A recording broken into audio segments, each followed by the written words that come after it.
broadcasting to you live from Southern California's most popular haunted pizzeria. It's the Hollywood Horror Nerds, your number one podcast for news, speculation, and discussion exclusively about Universal Studios Hollywood's Halloween Horror Nights. And now to your hosts, Undead Ed and Freddy's Fazbear's newest night security guard, Al. Welcome, everyone. This is the end of Season 2 of the Hollywood Horror Nerds. We have a lot planned for Season 3. But before we can get there, finally, it's time to talk about the actual Horror Nights. Right off the gate, first impression. Al, what did you think? It was packed. I think that's the first thing you notice when we showed up. And I think you'll notice if you show up too. Just getting into the park was crowded like I've never seen. We've been doing this for 10 years. That doesn't mean we've done 10 events because they missed a few and we missed one. Yeah. But, and I think globally, the last everyone missed one. Right. I think we've done 8. Of all those 8, this was by far the biggest crowd. Just getting into the park alone was massive difference. Where the Universal Plaza outside where the Globe is and where they check the tickets, we got there about how soon were we before the event? About 30 minutes 15? ahead of time. Yeah. Because our tour started at 7:10 and we wanted to be there around 6:30. So about half an hour before the event even opened, already they were lined up all the way past the Globe just to get in. Not even line up for a mix, just to get into the park at the start of the event, which we've never seen anything like that before. Yeah, there was a line to get into the security line. I've never been in a pre-line. Not the line to go through the scanners, the line to get to the line to go through the scanners, which we've also never seen before for this. Yeah, that was odd. It wasn't a small line either. No, it looped several times. Yeah. I thought there was going to be a special one for us. There was not. We had to go through the general one. So we did have RIP, which was fortunate, I think, for this podcast because it allowed us to do everything.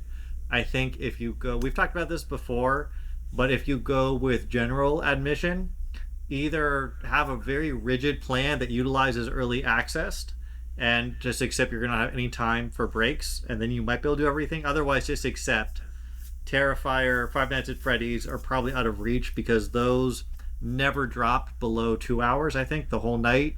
And frankly, they were closer to 3 than 2 in terms of wait time. And Jason Universe was also very much up there.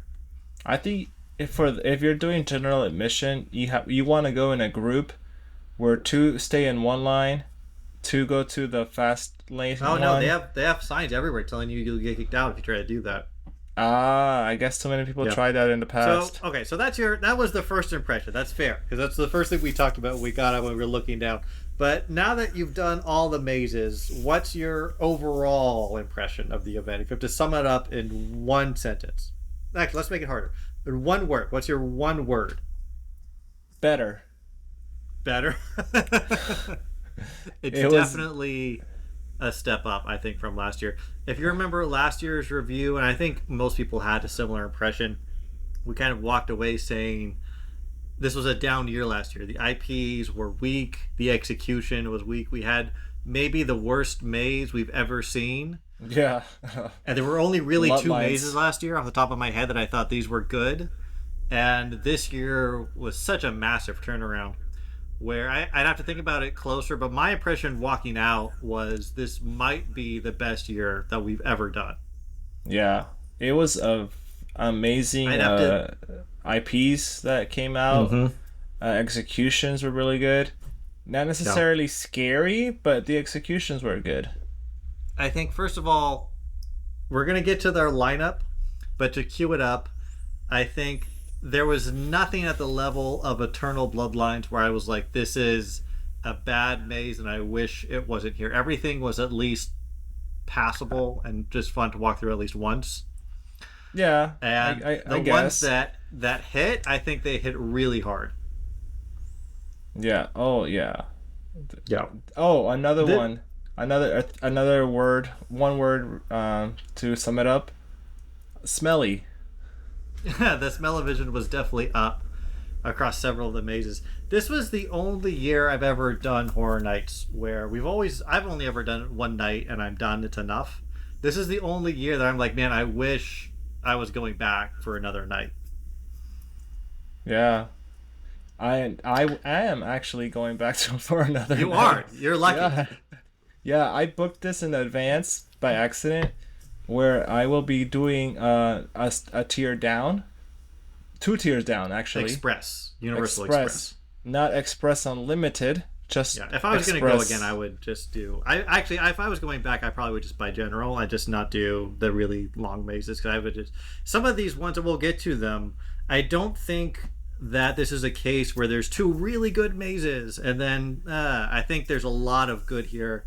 A lot I would want to do a second time, and I think that's our overall impression. So if you're trying to avoid spoilers, go. If you're a Horror Nights fan, go this year. Make sure you go. Nights are selling out.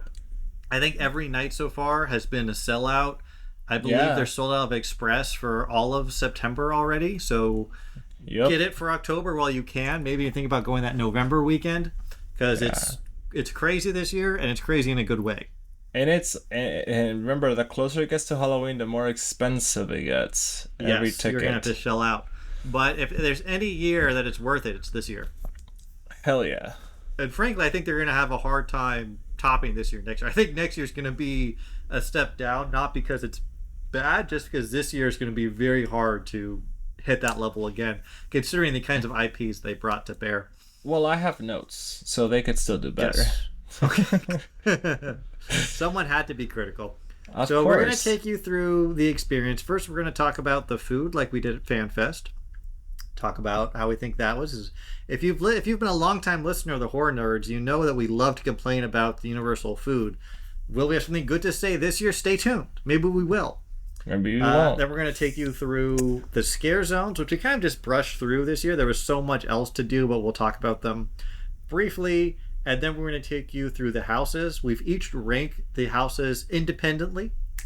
And then I combined them and added them together to make our final Horror Nerd ranking. We're going to take you from our least favorite to the favorite.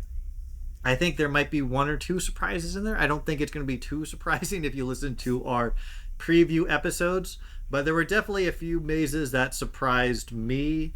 And I think there may have been a few that surprised my friend Al as well. Yeah. And let's get my to rankings. So let's talk about the food first. So we did have the RIP buffet, which is only for an exclusive number of guests. But I'm only mentioning it to say that we talked about this on the way out. It seems to be getting just a little bit worse every year. I remember the first year we did this. 2 years ago, it was definitely better, and I've just noticed every year it's not bad. But don't get RIP just for the buffet anymore, I think. No, and part of that is because the food everywhere else actually, I thought, stepped it up this year. I thought the food that we got out in the park was better than we've had in previous years, especially better than FanFest. Oh God, yes. FanFest was a bit of a letdown. The highlight of the night, in terms of food and drink, was actually the Slash Bar, which, if you remember, last year was the weekend bar at FanFest. It was the Dungeons and Dragons Tavern. This year it was all Slash. We actually got to go to the RIP Slash Bar, so we didn't have to wait in a big line. But we had the same food and drinks and atmosphere. And I really appreciated having all that Slash. They had a little Guns N' Roses playing. They had some of Slash's songs he's done for Horror Nights in the past. They had some of his own, like, just solo Slash music going. And that's the kind of music that I want at Horror Nights. That kind of not crazy power metal, but that kind of metal style. I think it suits the event perfectly. It's what the event was created alongside. Always use that kind of music. Now on the escalators, they were playing like K-pop and Doja Cat. It was ridiculous. So I loved having that atmosphere. I thought it was way more thematic than the Weeknd. Sorry for all the big Weeknd fans out there, but I thought Slash just suits it better. And what really surprised me were the drinks. Al, why don't you tell them about the drinks we got? We got 2 different drinks. 2 out of the 3 possibles. Yeah. And what my main concern last year, at least for FanFest and last year as well, was that they were very sugary. Like Yeah. all you could taste was just straight up sugar. And I this think year, that was every year at Horror Nights. It's always been you can get a Duff at Springfield and it tastes like beer, but if you get their cocktails, it's always sugar overload, yeah, and it and tastes like just a really sugary sweet drink with very little booze in it. yeah, and this year it was actually like alcoholic. I mean, Yeah, it tasted like a drink. it won't get you like buzzed or Yeah. screwed up, but you can taste it. You're like, oh yeah, this is alcohol. I think it was not boozy still. I think you're right. I think it had the same level of booze as the previous years. I actually had two drinks throughout the night, and neither one of them gave me any kind of a buzz, which is fine. It's a theme park. Yeah, But they did taste a lot more like what I like if I go and order a gin and tonic, it tasted like what I got from the Slash Bar with a little spring of I was some kind of herb. I think it was rosemary, which is very interesting. It was an interesting little twist on a G&T. And I enjoyed that a lot more because it was a much more of a sipping experience to kind of take a little break from the night. We also got the Slash food. We got the chicken satay tacos, and this is my pick. If you are going to Horror Nights, you want to get some of the Horror Nights themed food, I think the Slash tacos are the way to go. oh, the slash tacos were delicious. Honestly, I didn't think too much. Again, the food and drinks in the past have been a bit lacking, a little bit overhyped, but this year it was pretty good. I think especially coming out of FanFest where they make such a big deal of the food and it was such a letdown. And frankly, several years at Horror Nights, ever since Leatherface Barbecue, they've never really been at that level again. No. And I was just surprised to have food that I was enjoying so much as I was. Oh my god, Leatherface barbecue was delicious. We also tried a little bit of the Fallout food, and we got to at least see it.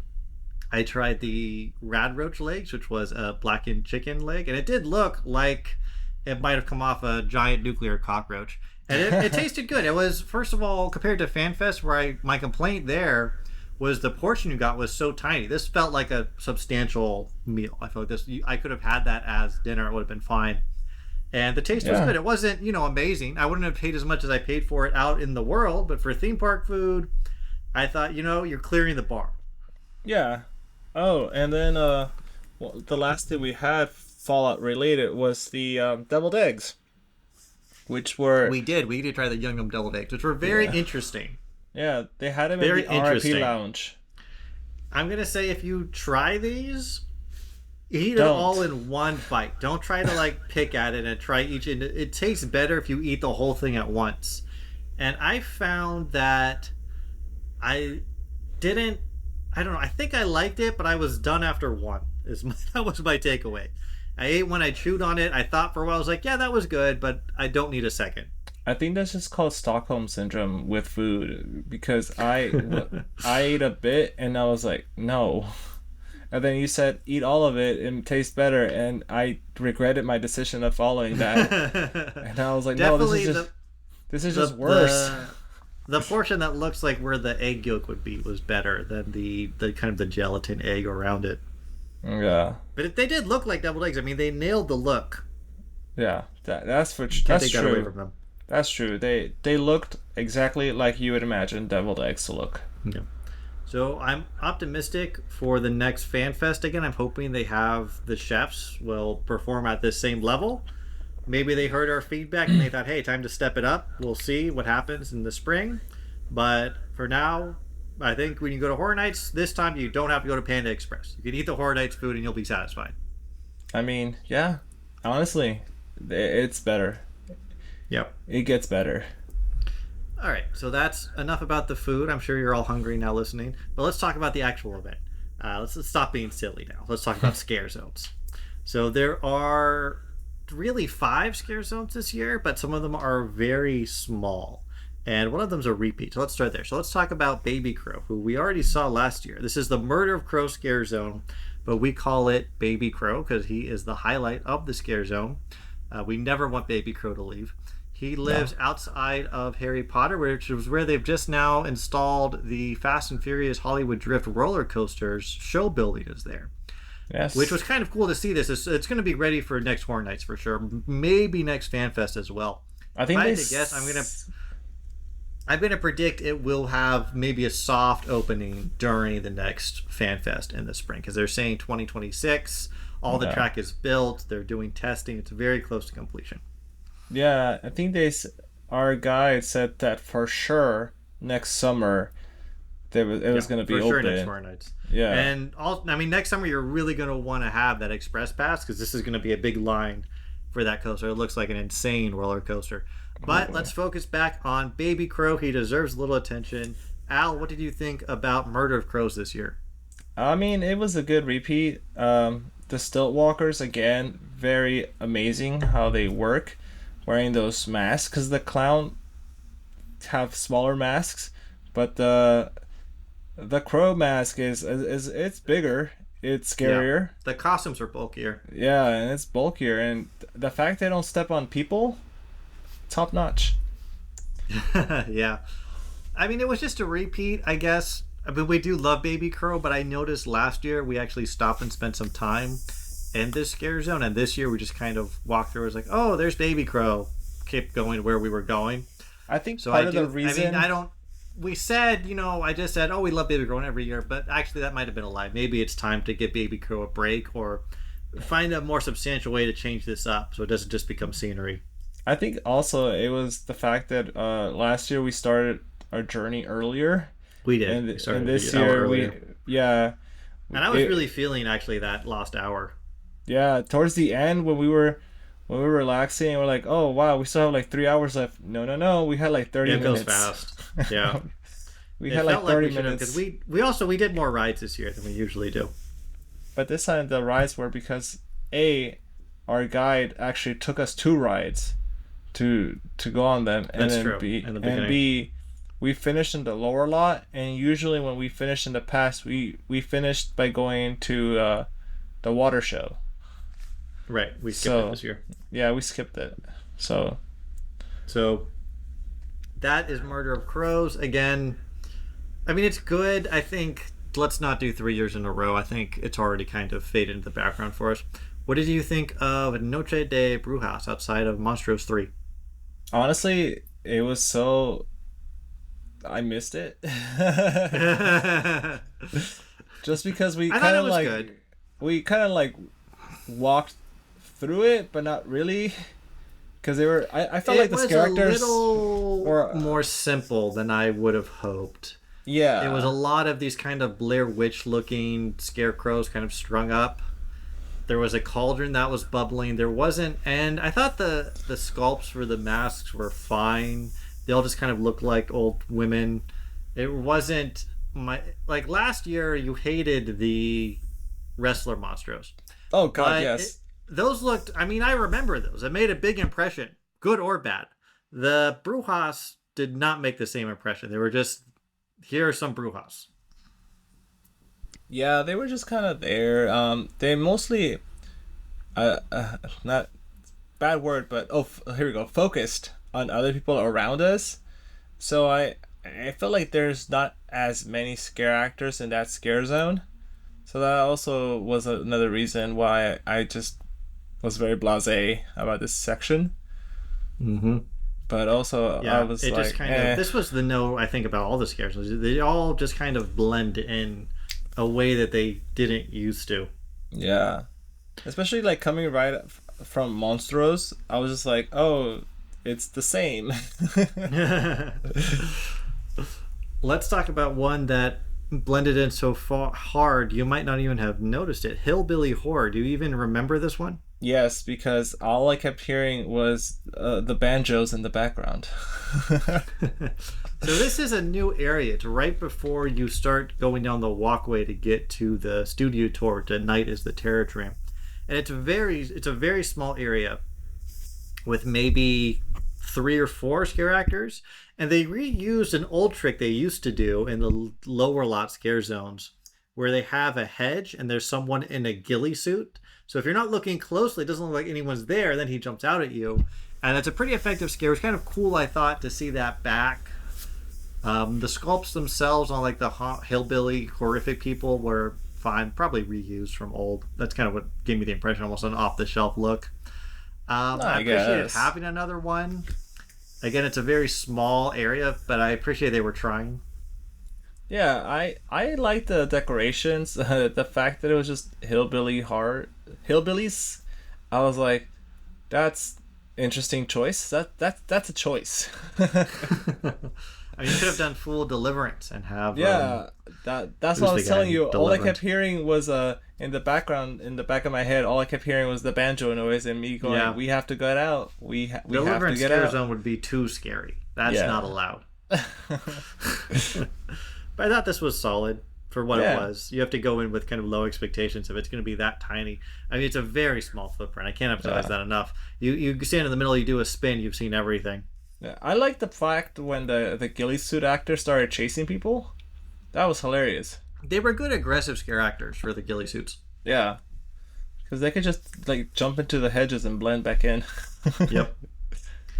And to conclude our Scare Zone wrap-up, at the front of the event was Chainsaw Clowns, which I'm counting alongside Carnival of Carnage because they really blended into each other.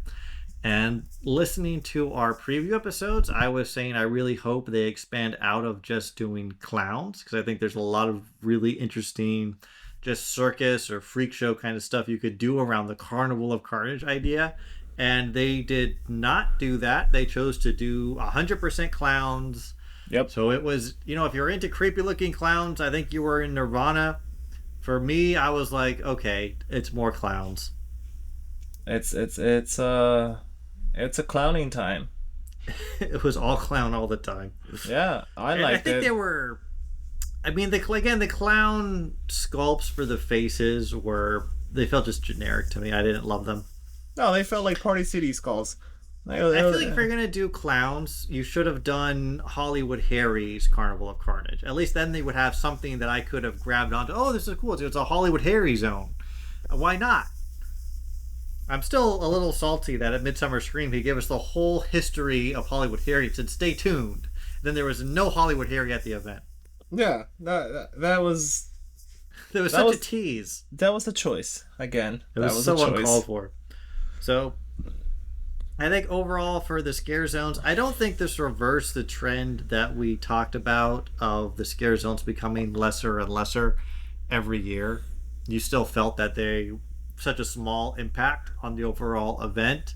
Mm-hmm. I'll say I don't think this accelerated the trend. I think it's at the same level it was last year. Yeah, it just plateaued. I missed the Death Eaters in Hogsmeade. I thought that was a cool element. I think I would have rather had fewer clowns, fewer brujas, and bring back the Death Eaters. No, what they need to do is have the clowns be more aggressively clownish. Like one of them starts making balloon animals and just pops them in your face. Just do something other than kind of lunging at you with a very loud chainsaw. Yes, and that's their only move. Yeah, and then speaking of smells, they really went for that gasoline smell. You could, those were smoky. I was smelling. I was getting a little like lightheaded, going a little woozy. Yeah, I was like, whoa, this is a lot of gasoline smell. All right, so I think that's all I have for Scare Zones, and really this has all been just preamble to get to the real meat of the review. Because the food's fun to think about. Oh, it's scary food. The Scare Zones are kind of there, so you got to talk about them. But what everyone's going to Horror Nights for are the houses. This year we had 9 houses. I include the Terror Tram. It's listed as a Scare Zone. Let's be real. It operates like a house. I include it as a house. Mm-hmm. You should too. If you don't, you're wrong. So let's talk finally about the houses. This is, again, our final aggregate order. Al, you've already seen this, so I'm not going to ask you, are you ready or are you excited? Because you're looking at it. So let's just get right into it. At number 9, so our worst house of the night, WWE presents The Horror of the Wyatt Six. Al, your reaction? Literally, we went through the house and other people were like, well, we went through something. Cool. I want to say a few things. First of all, better than Eternal Bloodlines. Oh, I mean, yes. Head and shoulders better than Eternal Bloodlines. First of all, that's a low bar because Eternal Bloodlines was like on the floor. Yeah, All you I just had want to say do... that we're gonna trash this house a little bit, but I want to make it clear, like I said up top, this is even these bad houses at the bottom of our list are not as bad as some of what we saw last year. Yeah. So take bad with a little grain of salt. That said, yeah, it was bad. Yeah, it was not that great. Everyone in our group was confusing. What was going on? As someone who doesn't know the WWE, I went in. I said I was going to take this blind. I wasn't going to do research. There's been houses before, like Insidious last year, where I wasn't very familiar with the franchise, and I watched the movies and I engaged a little bit, so I have some background going in. This time, I said I'm just going to take this blind because Murdy said he's developing it almost like an original house. So let's take that at its word, treat it that way, and let's see what I can glean from it as I go through. And I gleaned nothing. Yeah, all I gleaned was this was an Orlando house. They tried to do it in California, and it does not land the same. I understand in Orlando they leaned a lot more into the WWE aspects, and you go through like the WWE studio and you see a few other wrestlers. There's one wrestler, I believe her name is Alexa Bliss, who is, I think, their biggest female wrestler. And she actually was doing scare acting today in the Orlando house, which is fun when they get a celebrity to do that. But our house is focused more on just the idea of these characters of the Wyatt Six, and I didn't learn anything about them. I couldn't even tell them all apart. There were two that stood... I mean, there was one who was a rabbit head, so I could tell, okay, this is the rabbit guy. There's one who's in the top hat with dreadlocks, and there's one who's a girl. I can't tell the other ones apart from each other. I couldn't tell what... The girls section was the only one that was different, because you went in and it was set up kind of like a playroom for creepy kids, or we do creepy things in the creepy playroom. So that at least felt different. Otherwise, you're just in this kind of House of a Thousand Corpses, but on the Bayou house, and these guys in masks jump out a door sometimes and grab at you. And the most fun I had was going through all the victims. You know, the mannequins of the corpses are all wearing wrestling shirts, and that was fun to like, oh, this one's SmackDown, this one was watching Raw when he got it. But if that's my highlight, I mean, that's not a great house. Yeah. It felt like we were going through The Exorcist Believer again. It did have Exorcist Believer vibes. And just a little bit more Bayou, but basically The Exorcist Believer. There just wasn't enough of anything to grab onto. We didn't... The character, other than the woman, again, they weren't distinct characters. They weren't even trying story, which I guess Eternal Bloodlines tried to have a story and it failed. So I guess I prefer this better, of just very generic haunted maze experience. But it felt like I just needed something to latch onto it. It just wasn't. The screen wasn't interesting. It was just a creepy bayou shack. It wasn't an engaging environment. No, it was again. Yeah, it was just there, and it felt a little long. And I'll get back to this on some of these other ones. But I left the night thinking I wish that some mazes that felt too short were in this space where it felt like it was a little longer. And let's move the Wyatt Six into a more compact environment and just get through it faster. So we're just out of that. Yeah, it could have definitely been shortened. Again, it definitely is an Orlando house trying to be in California, where the drive is just not there. Wrestling heads live. I think if you are a huge wrestler fan and you're real, and this is like your number, I think there's people out there, this is true, this is your number one thing you want to see, you should really think about getting the plane trip, going to Orlando and see it there, because there I think they really embrace that aspect. I don't think what they tried in Hollywood was very successful. No, I wish they hadn't. Okay. Anything else to say? Are you ready to move on to our number 8? I'm ready to move on. Okay, so this is number 8. And I'll say, for me, looking at the rest of the list, this is the only other one I thought was kind of a down house this year. It is Monstros 3, The Ghosts of Latin America. Yeah. Now, if you remember, for the last few years, Al, your complaint has been, I don't understand what's going on with these different monsters. why are we going in this guy's sack? Why is all this gold around this other one? What's going on? Yeah. Did you have that issue this year? Yeah, I was still confused. Why is she shaped like a horse?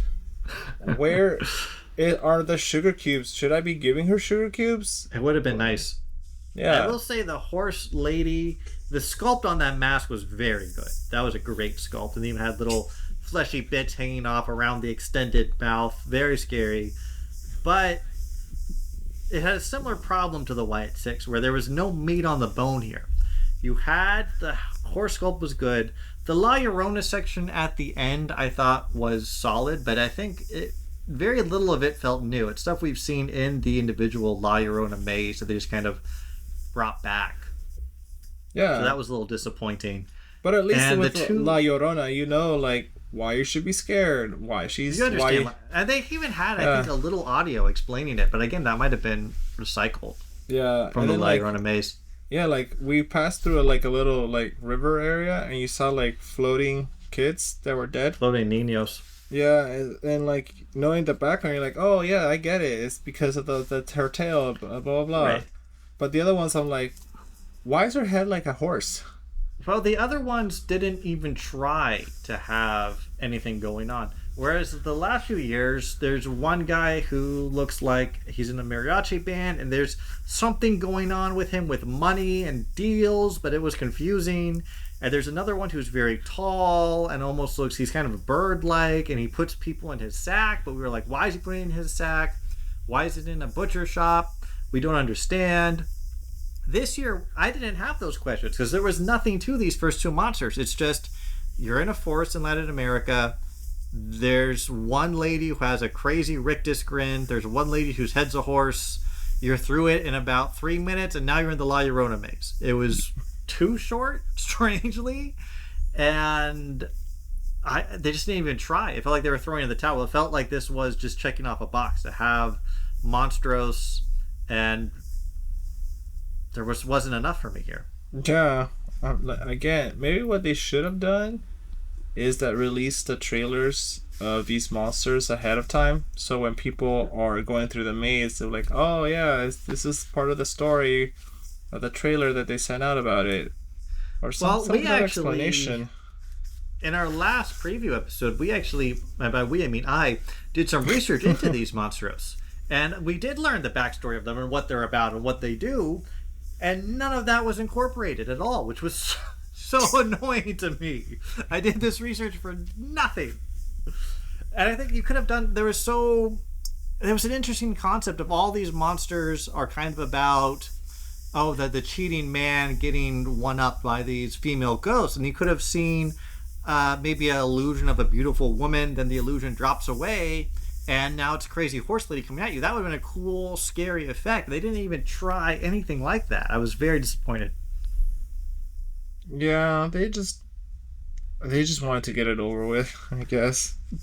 But I think as just a basic haunted house walkthrough, the La Llorona section had some good scary imagery with some big effects.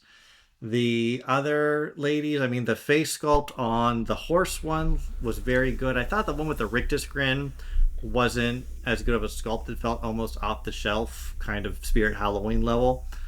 But other than that, it was fine. Some good scares, some good jumps, some good effects. So again, not terrible, but I'm glad this is the end of Monstros, because I think we've really, I think the creative juices are expired on this one. Yeah, definitely. I'm thinking that next time they don't do that. I think time for something new with this. Basically, we were saying, I think it would be so cool to have the monsters of Japan would be, I think that could be really stellar.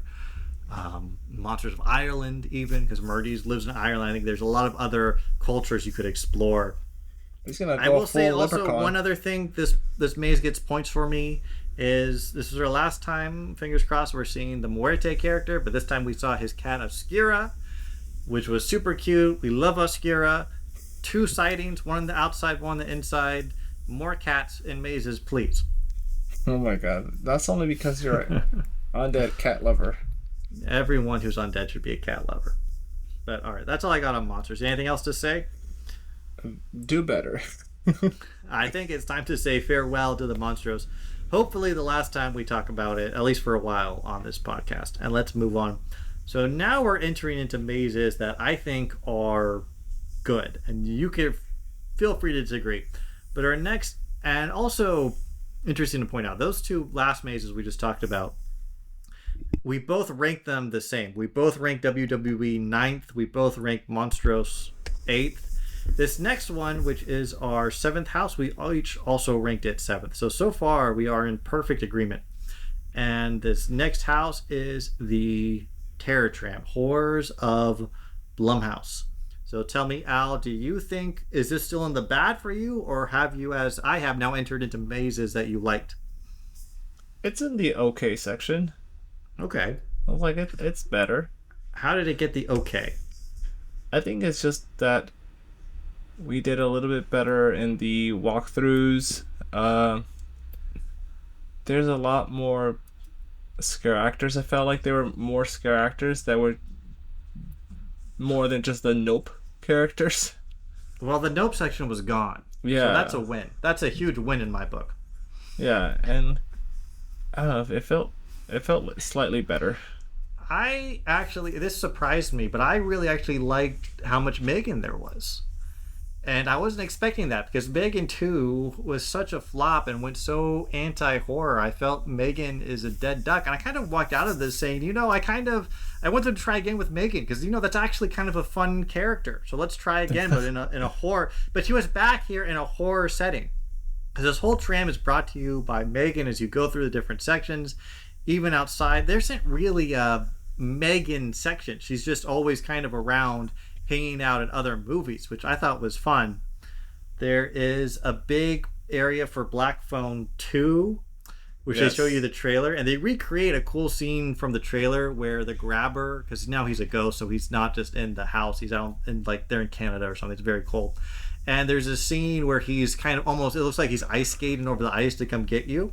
And they have a guy come out dressed like the grabber, and he has wheelies, like from the 90s. So it looks like he's ice skating towards you, I thought that was a really cool effect. I don't hate it when they do this kind of living movie trailer vibe for the maze. I kind of dig that. So I enjoyed that Black Phone section. I enjoyed seeing the Insidious characters popping out of the Bates Motel. Even though we saw them all last year, I think they were good characters. It was fine to see them again in a little bit of a different setting. The Exorcist Believer section was weak because it's Exorcist Believer. I understand you spent a lot of money to get those rights, and you feel like if we can say we're using them at Horror Nights, it justifies the cost a little bit, but please just stop. No more Exorcist Believer. Not that scary. I'm over it. The Purge section, predictably, was bad. It's more Purge. Oh my God, how are they still doing Purge mazes? And it's the same Purge section we've seen 100 times where it's by the downed airplane. I'm so over it. But at least we got through it. And I thought the special ending where you're in the Blumhouse was fun and all the characters pop out at you. And I thought the photo ops were improved from last year. You actually get to get a photo op with Megan in front of the Bloody Hollywood sign. Last year there was no scare actor there.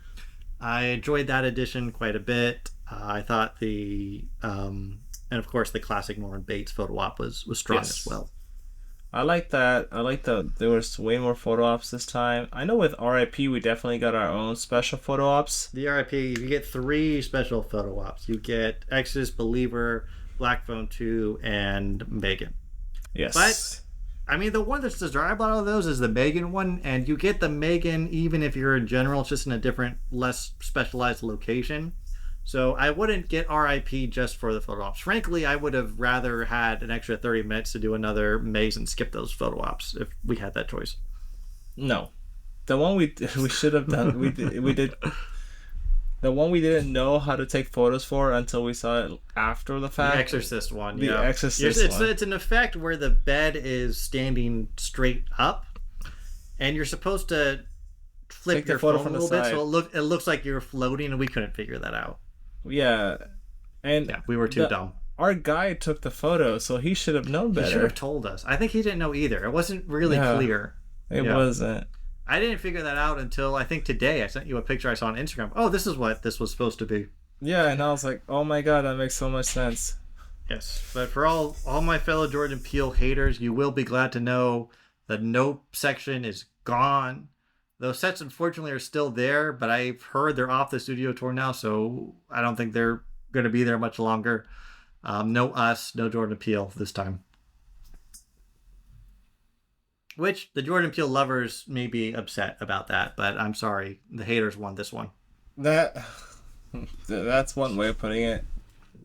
But I thought it was a fun Terror Tram. It had a good energy.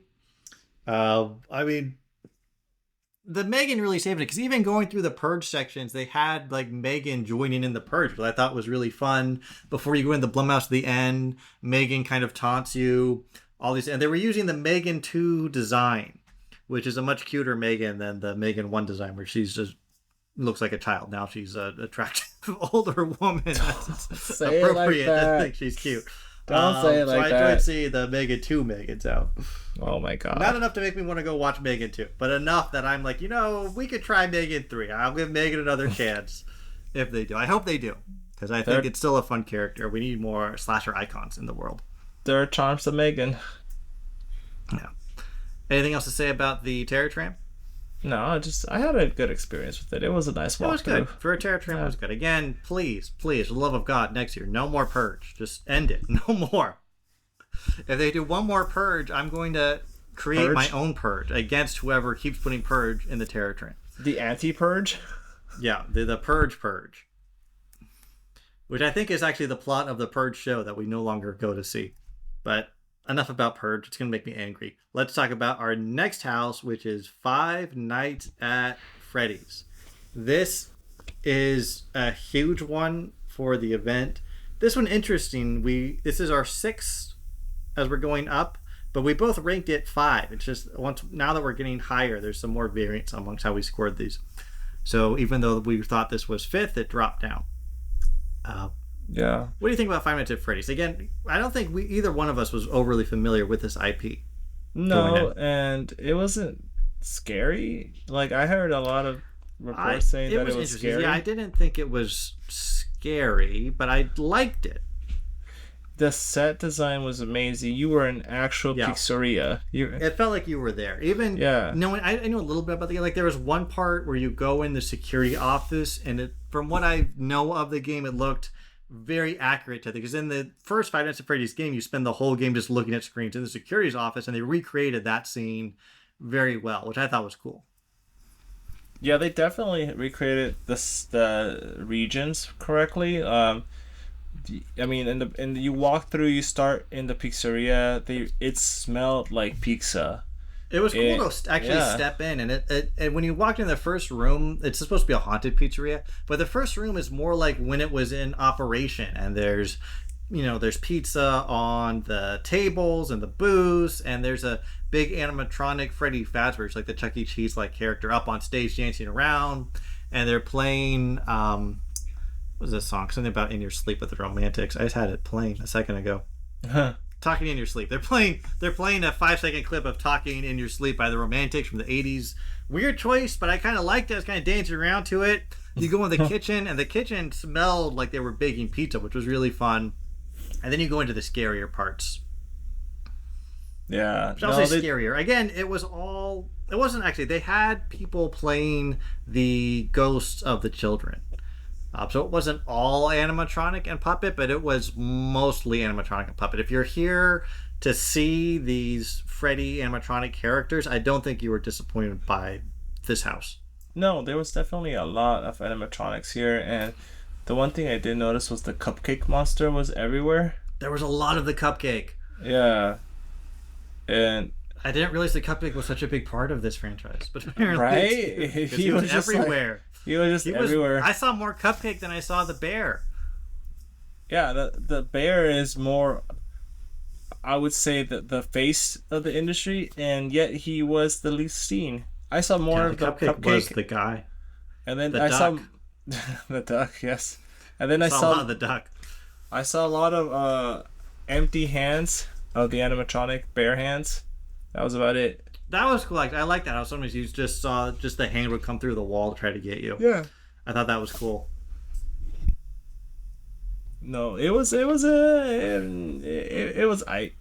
but it was good. I liked it. Again, it wasn't because I think it's just I don't have a fear of those big guys in suits. I never thought they were scary, so it didn't scare me. I think if you have a phobia of that, or you have memories of being afraid of that as a kid, I think this could definitely scare you because they lean into it a lot. There were a lot of them, the puppets, animatronics. There were a few animatronics I noticed that weren't working, but I think that's just a cost of doing business. If you're going to be running this every night and you're going to be trying to have this many animatronics in the house that are purpose built and not, don't have decades of engineering behind them. Yeah. By Saturday night, some of them aren't going to work. It's just how it is. Yeah, and definitely if you're having them going 8 hours straight, they're running basically constantly. Yeah, and they're more complex than the Pirates of the Caribbean at Disneyland, where they do one motion. They're doing a few different motions. They're not simply animatronics. I mean, this was a very different kind of maze to go through because it was leaning so much into the big puppets or the animatronics. It was a little bit reminiscent of Chucky, where that was also a heavy animatronics maze, but the scale makes it feel different because in Chucky they were very small, and this one they're bigger than huge. Even Alf, who's a big guy. Yeah, they were huge. The bear was huge. He was taller than me and wider. And I think for fans of the franchise, this has been a big hit. I mean, this one is posting the biggest lines of the event. It's maybe that 3 and Terrifier hours? are both posting huge lines. Yeah. But around closer to 3 than 2 most of the night. Yeah, definitely. It was a fan favorite. Our tour guide was telling a story about how someone got in line and watched the entirety of the Five Nights at Freddy's movie before they got to the front. Which is very sad that was possible. But then that's again, a good way to get hyped up. Yeah, but then again, it's like, it's like a 3-hour wait. I can see how they could watch a 2.5-hour movie. Yeah, and still got some time to kill. You can play one of the games too. Yeah, that's true. All right, so that's Freddy's. I don't have too much more to say about it. I think a worthwhile entry, fun to go through. I think super pleasing for the fans, which is great to see. Whereas, I think WWE is. I think if you're a WWE fan, that house was going to kind of let you down. I think Freddy's was the opposite, where if you're a big fan of Freddy's, you're going to love it. Yeah, it was I don't think you're going to be let down. There was one immersive. One guy I saw on X who was trying to get a refund because he said when you go into the pizzeria in the big first scene, there's only one animatronic on stage, and in the game there's 3, and he felt he was owed a refund for that. He felt cheated. Yeah, he was like, and Murdy was like, okay, dude, sorry, we didn't have enough money to make 3. I don't know what you wanted. It was really funny, actually. That he was rage tweeting directly at Murdy, and Murdy actually was like, okay, sorry, dude. Damn, I didn't realize there was such fanaticism about the number of. Oh yeah, there's a lot of Freddy fanatics. Okay, are they All called Baratics? I don't know what they're called. Fast fans. All right, let's go on to our next house of the night. This is one that I rated. What did I rate this rather highly? I rated this 3rd. So this ended up getting placed 5th, and the reason why it's 5th and not further down is because I really like this one. Alvaro did not like it as much. He rated it 6. This one is Scarecrow, music by Slash. I'll talk about it first because I liked it.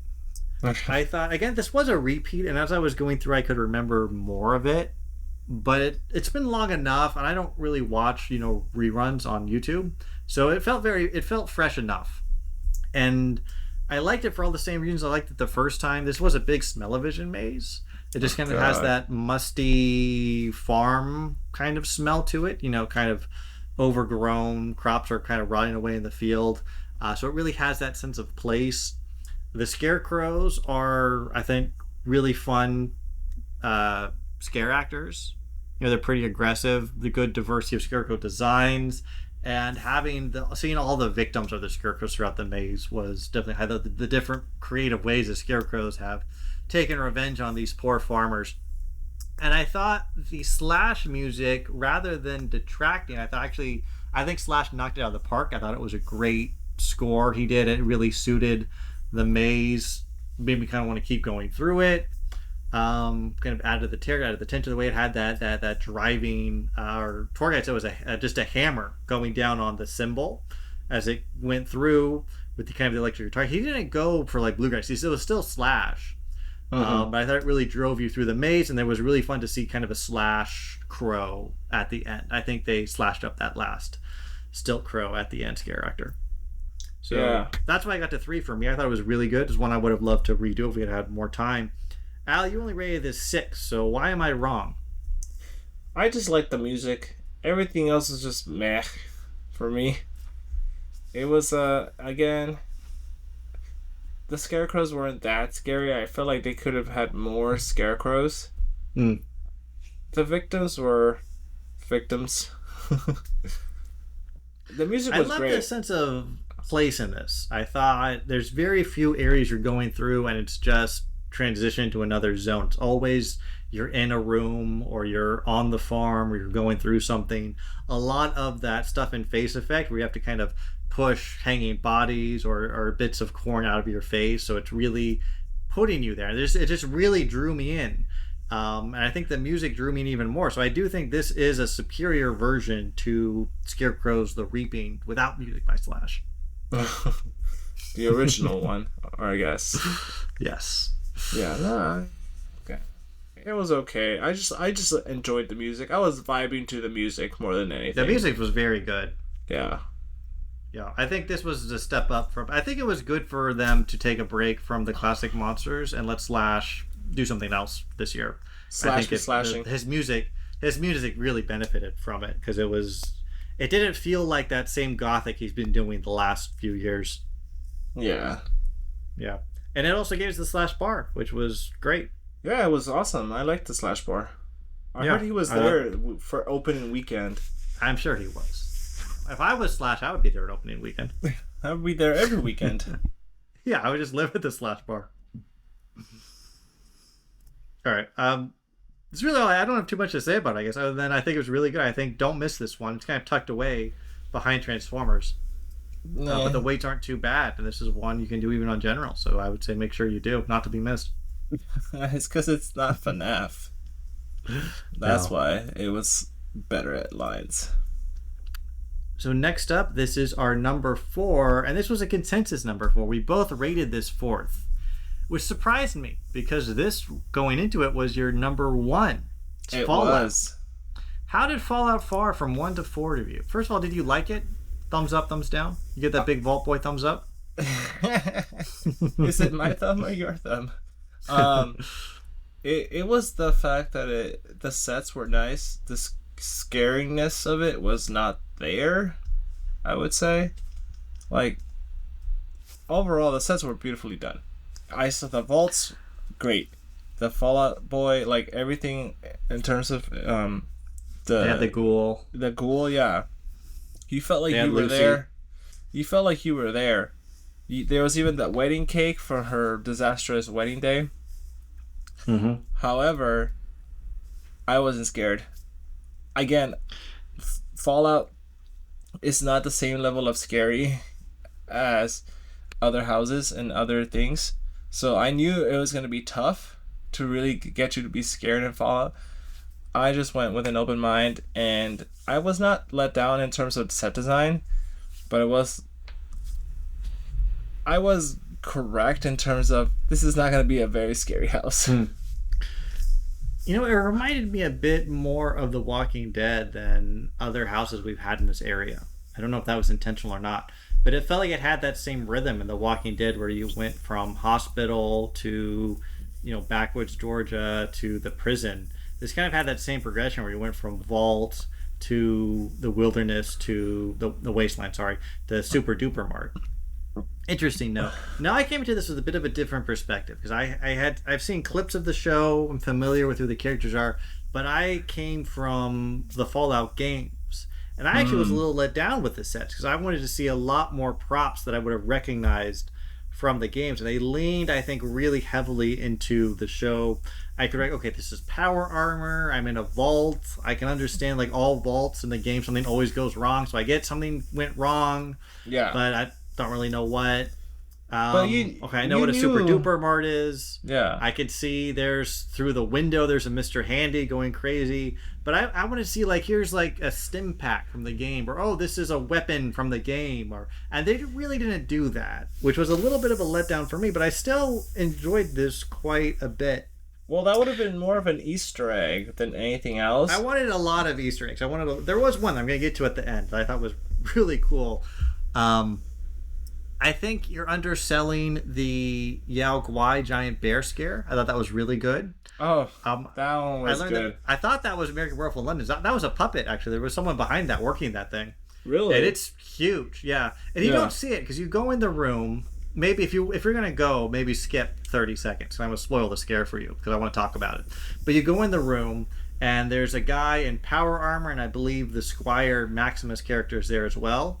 And I think the power armor guy is animatronic. He's a little stiff.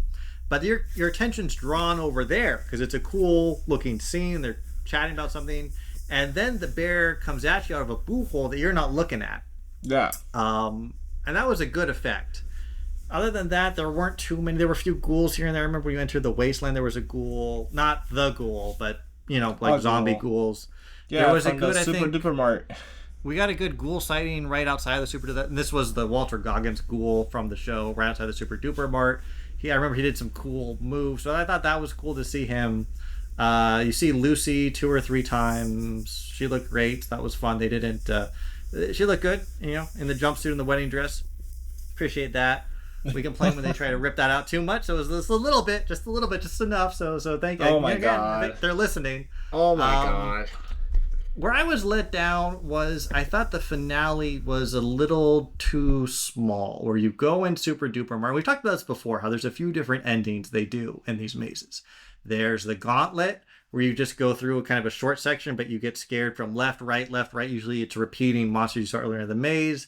There is the Stiltwalker end, which we saw at Scarecrow's this year. And there's the animatronic. And then in something like Five Nights, not Five Nights. Yeah, actually, in Five Nights, there's kind of almost an Easter egg ending where you see a character from the film or from the game that they've been saving for the end, and that's your ending. So it's always some big climactic ending. And here we went through Super Duper Mart, and Lucy's fighting some zombie ghouls. And it's not a bad scene. I'm kind of looking around, and then it's over. And I was like, wow, it's really... I wanted one more scene. I wanted one more thing. What I did like about the ending, as the Fallout gamer, is they had a reference to Fallout New Vegas. I don't know if you even caught this. At the very end, it's the very last thing you see. You turn to your left, and there is a zombie ghoul who looks a little bit like Elvis Presley, and they're playing Viva Las Vegas. And in the game New Vegas, it's I'll try not to nerd out too much about the lore, but in the future, people find a school of Elvis impersonation. And they think it's a religion, and they kind of worship Elvis, and and it's a major gang, and they call themselves the Kings. They don't know his name; they just know he was the king, and they all try to dress like him and talk like him and act like him. It's a gang that kind of runs part of Vegas. It was a reference to that. Because I think Murdy was trying to give a little nod to the gamers, which I appreciate it. And I think it's also a nod to season 2 of the show, which is going to be set in that New Vegas setting. So that was cool. I would have liked it. I think it's just a small change where you make like a right and then you make a left, and maybe 3 or 4 ghouls all come out of boo holes, and then you see the King's ghoul at the end. Just a small change. I think it would have helped a lot. But I think you're underselling this maze a little bit. I think it was very good. I think this is also one that I would say not to be missed. Well, especially if you're a fan of the franchise. Stylistically, it was a great house. But in terms of scares, it was not up there. I mean, that's fair, especially compared to the next few on the list. Definitely gets scarier. I'm going to say Scarecrow was scarier than Fallout. Yeah, but the sets weren't as good. You rated... Okay. You got a template over there you're working with. Yeah. All right. That was Fallout. Again, I think good. I mean, I guess the Vault Boy thumbs up for me. All right, next on our list, this is another one where there is a lot of variation. I rated this one 6, but Al gave this 2, which is very high. In my mind, that's crazy high. Al, tell us why. Why is Poltergeist your number 2? That's because I really liked this film in the beginning. It was a lot of nostalgia. I like the fact that in one of the areas they have a monster's hand come out of like the TV. That was good. That was Yeah. effective. That was very close to the front where you go through a corridor. Again, maybe skip 30 seconds. You don't want this specific scare spoiled. But Yeah. you go down a corridor and there is a projection of the TV static on the wall, and you don't I didn't notice that we were closer, but a hand, it's two curtains and a hand pushes through and kind of grabs at you, which is nice and creepy. I like that quite a bit. Yeah, that was a great move. I just really like the staticness of it. I haven't seen static TVs in a while. Yeah, TV doesn't turn off. It's when you watch the movie and it's like at midnight or 2 a.m. It's like, this concludes the broadcasting day. Then it plays the national anthem and the TV's over for the night. Yeah. Yep. Which, for born in 1994, that's a wild concept to me. The TV would just be over. Yeah. You have to wait till the morning for it to come back. Yeah, because, I mean, when we were kids, we left the TV on and you fell asleep, you It would would just keep wake up running. to you would wake up to infomercials. Yeah, it's 24 hours of cable. Yeah. Yeah. But now, with them, it was just like, oh, yeah. And I There like was a broadcast day, and the broadcast day had an end. Yeah. And we went through, like, the graveyard scene and with all the The monsters. graveyard was my favorite. The dead people coming at you. I thought that was a great area. I did like the series, which is like the end of the movie, where they realize they moved the headstones, but they didn't move the bodies, and all of these zombie guys start popping out of the ground. And there was one scare actor there, I have to give him credit, and I saw him, I knew he was a scare actor, I saw him starting to move, and somehow he still got me. I don't know how he did that, but and it's rare I get got with these movies, so that was very good at the end. You got. I liked, it was a good presence of the clown. They had 2 or 3 clown scenes from Poltergeist, which is a creepy clown. What I liked is they didn't try to creep up the clown. It was just the clown from Poltergeist. Yeah. But a little bigger, because there was actually a person playing the clown. I also really liked there was a portion where you went in and it was almost like you were in wherever Carol Ann goes in the movie, where it's this weird kind of glowy orange marshmallow fluff room. And it kind of looks like when they look through the portal near the end and a monster comes out, it looks like what is beyond that portal. I kind of thought that was a cool way to expand the universe. It was a great set. It was a great leap. I enjoyed this house. I liked it too. I didn't love it. I think other mazes were stronger this year, especially in terms of scare. I think other than the zombies at the end, the scares were kind of weak throughout. That's why I rated it lower. Ah, I see. And there was less set dressing. Like in Scarecrow and Fallout, very rarely are you just in transition. And this maze had a lot of just transition areas. Yeah, definitely. You weren't like in the house the whole time. No, we went from the living room to the kitchen with the ghost ironing. Mm-hmm. And then... Which was cool. They had the steak moving across the table on its own, and they had the chairs stacked up. Yeah. And they had the guy peeling his own face off. Yeah. But after that, it was a while before you had another scene that was in a room. It was a lot of you're just walking down a black corridor and someone pops out. And usually I don't complain about that because I understand, they only got so much budget. You got to have transition somehow. But this maze, it felt really noticeable how much of that there was. Yeah, transitions in general were just everywhere. But I mean, it worked out. It was still good. Yeah, you knew you were changing from area to area, and it worked out well. I still liked it. I would still definitely do this. Also, this one's easy to do because it is in the Curious George lot past Harry Potter, where most of the people are busy queuing up for Terrifier. So this queue is not that long. Definitely worked in its favor. Yeah. Anything else to say about Poltergeist? I think this is also one I would highly recommend you see the movie before you do the house, because first of all, it's a great movie and you're going to be a little confused about what's going on if you haven't seen the movie. I think something like Freddy's worked for me fine without having too much knowledge of the movie. I don't think Poltergeist would work well if you didn't have a grounding in what the story was. I wish they had the medium at some point, and I wish when you exit the house, she would go, "This house is now clean." I think we could hear her saying, "Don't go into the light" at some point. Well, yeah, you heard that. There was part, a cool scene with the like a strobe effect, and it was saying "Go into the light," like you were one of the ghosts that was going into the light. I thought that was cool. Yeah, but it wasn't the same as like hearing her at the end going, "This house is now clean" as you exit the maze. Well, that's not how the movie ends, is it? It does. It's not how it ends, but it's how I want it to end. No, that's the Disney ending. This is Universal. All right. Poltergeist, good maze.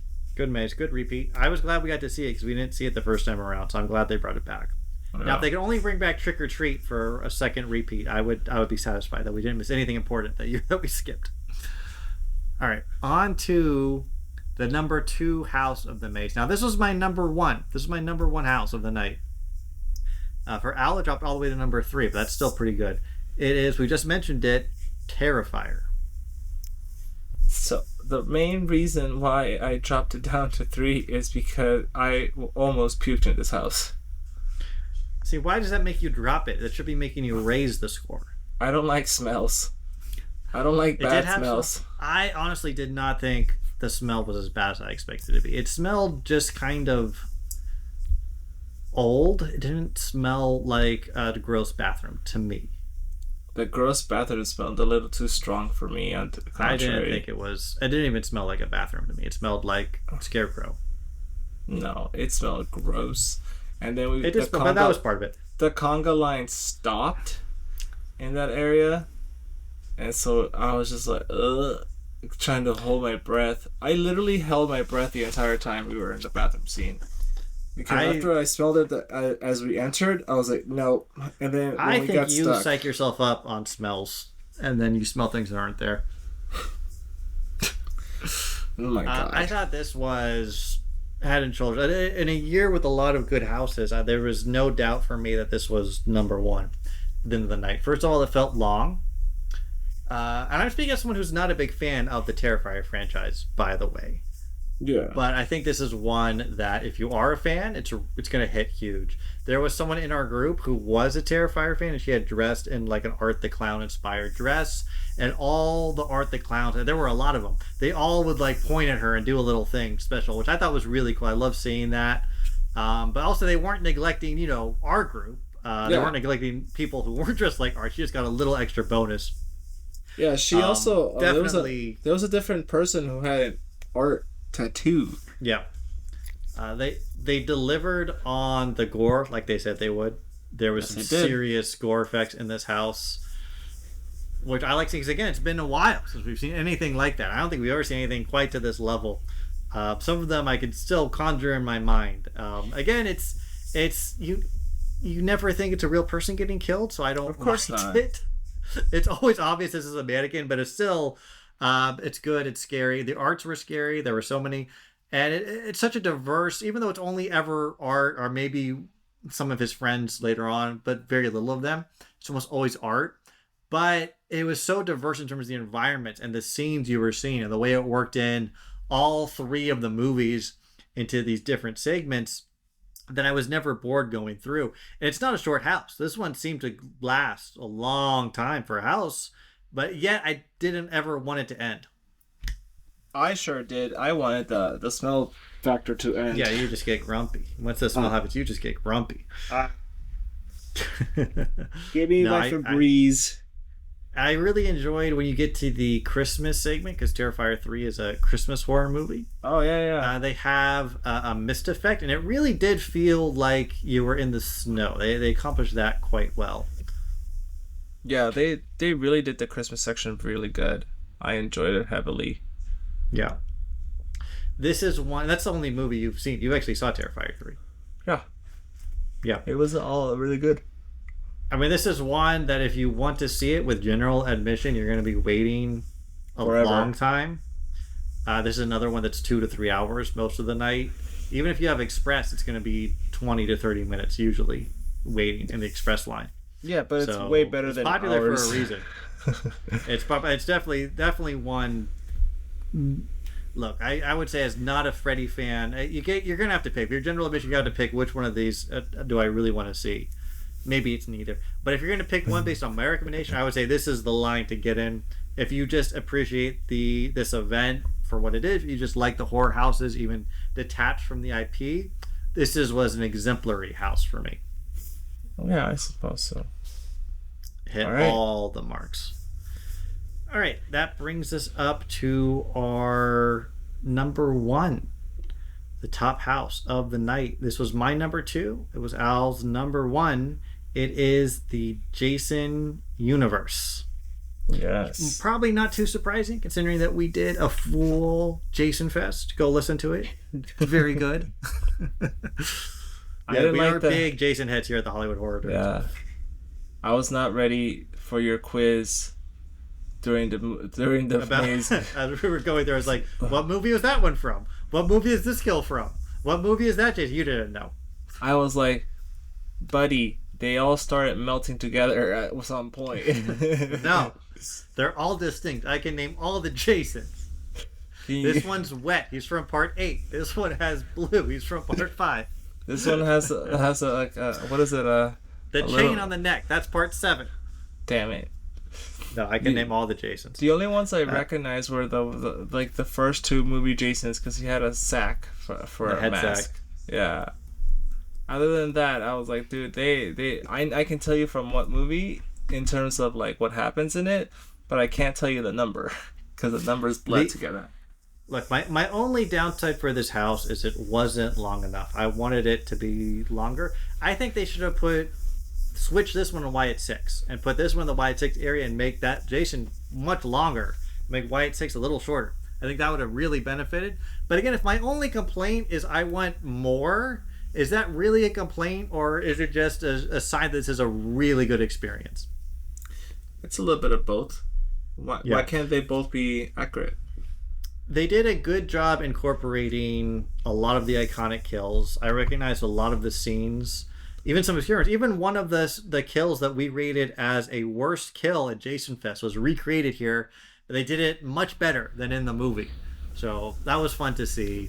They had one original segment where it had been you didn't see Jason, but he had kind of gone through an active campfire, and it looked like the campers had been trying to roast s'mores, but they ended up being the ones who got roasted instead.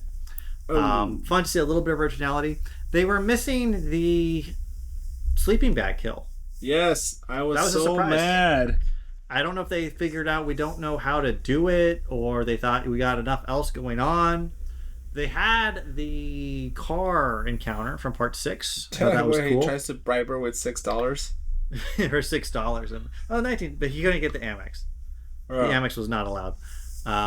Again, you did see, I think every Jason from up to part 7. I don't know. I didn't see little boy Jason. If they had that, I don't remember it. That would be a little more difficult. I think you even see some kills that are reminiscent of part 1, even though in the movie that would have been Pamela, you see him killing someone with an arrow, which was a kill from part 1. So that was cool to see. Yeah. Yeah. No, it was. I mean, if you love Jason, I think you're gonna love this. I think everyone would love this house. And this one, the weights are not as extreme as they are for Freddy's. And it's not. Jason's not that same way where we're probably as fanatic as Jason fans as you're gonna find, and we're not fanatics in the same way Freddy's fans are fanatics. Where they're gonna show up only for Freddy's. So this one is reasonable to wait in line for. Yes. Again, this is another one that I really would have loved to do again if we had more time. Yeah. Honestly, next year I hope they bring it back. I hope next year they do Jason Universe 2, because I feel like they're only scratching. I could do 13 years of Jason Universe, and after that I'd probably get bored. But I could do 13 years. I want Jason in space. That's the one I want recreated. Jason X. Jason X. The X I is for extreme. Freddy versus Jason would be a great repeat maze. How sweet. It was good. I don't. Maybe I should rewatch the walkthrough because I'm trying to just remember. I don't have too much to say other than this was great. I mean, it's all you could want from the Jason house. I liked at the end they had a gauntlet of faceless, maskless. That was a fun ending, I thought, because at the end of a classic Friday movie, they always managed to get the mask off. But here you're seeing the mask off of like 3 or 4 different iterations. That was a cool nod back to the franchise. You didn't see any characters other than Jason from the franchise. I don't think you saw Pamela's head. You saw victims, but you didn't see Tommy Jarvis. You didn't see no, you didn't want to see anyone else. I would have liked to see Melissa from Part 7. She was fun, but there wasn't any of that. So I think there is still room for Jason Universe 2 next year. Fingers crossed. If we're gonna have repeats, let's make it Jason repeats. But if this was the only Jason maze we get for a while, I think I'd still satisfied. No, definitely. Jason really came out swinging, axe swinging, and there was a lot of kills. But yeah, there was I was a lot of carnage. I expected to see little Tommy, just because he was so well, they'd have to hire a woman. It's like when we did Horror Made here, and they had the short women playing Georgie children in the raincoat. They could have done that effect. That would have been a cool ending if you see the Tommy like slashing up the Jason from the end of Part 4. That would have been a fun end. Because I think you could go through and really do, because this was Jason Universe, you could have really just done, we're just going to do Friday Part 4, or we're just going to do Friday Part 6 and still make a full maze out of that. Or maybe do 3 segments. Maybe we're going to do Part 4, then Part 5, then Part 6. As we talk about in Jason Fest, there's kind of a mini trilogy within the larger series from 4, 5, and 6. So I'm hoping it comes back, but thinking about this maze on its own, I think very, very strong. It was a great maze. I'm happy we went through it, and they really incorporated several different Jasons together. Very well done. I think that was fun. And there's a good carnage. It's not at the same level as gore as Terrifier, which you don't want. You don't want to be at that level in Friday the 13th. That's not what the franchise is. But the carnage level was definitely elevated, which is what you want. Yeah, I especially like the one where the wheelchair user has the arrow through them. Oh yeah, he got knifed in the. That's from Part 2. Yep. They had that kill. That was a good one. That was a good one. Yeah, I mean, if you're a mega fan of the franchise, I do think you're going to get more out of this because there were so many callbacks. Like we were playing in Fallout, I thought there weren't enough Easter eggs. This one went the other direction. It was all Easter eggs all the time. Yeah, it was a Jason's best kills. Best of Jason. It was like the greatest hits. Which is what I wanted. Exactly. All right. So that was anything else to say on Jason Universe? Nope. I think we said everything we needed to say. Okay. And that was all the houses. So just looking back again, I gotta think more on it because I think either that 2015, the first year we went, was such a strong year. But I think this year is definitely gunning for the crown. I think this might be the best year they've had since we started going. And I think if you're a fan of Horror Nights, if this is the kind of thing you like and you're listening to this podcast, so you're either related to me or you do really like it, I think that make the effort, get out there this year, make sure you see it. Well, if you can. And if you can't, make sure to come again next year and see how well they do. Well, I think next year won't be it. I mean, we're hoping Jason comes back, fingers crossed. I don't think you're going to get Season 2 of Fallout coming back.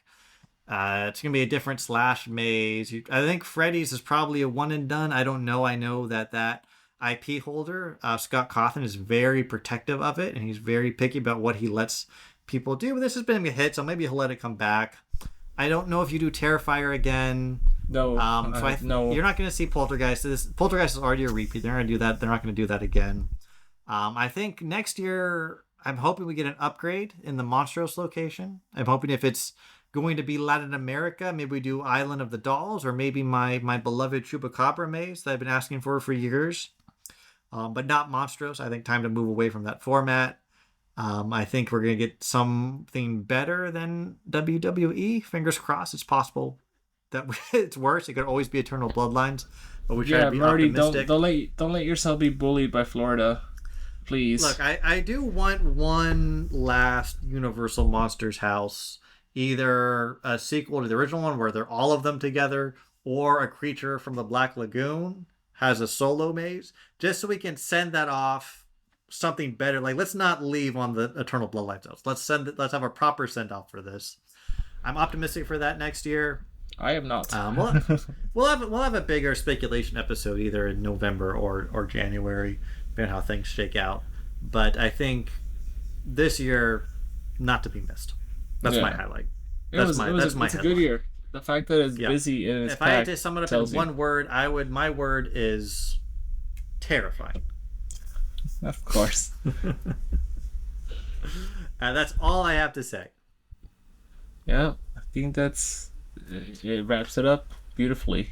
All right, so that's a wrap. This is a wrap on season 2 of the Hollywood Horror Nerds. We have big plans for season 3. I think we're going to try to get back into our top 20 movie count. I don't think we brought you any movie reviews this year, so we're going to try to get back into that. We have an exciting Halloween special lined up for October that's going to take you into a very strange place, not only of sight and sound, but perhaps actually only of sound, not of sight. And we're going to be covering FanFest as well. That's confirmed to be coming back in the spring.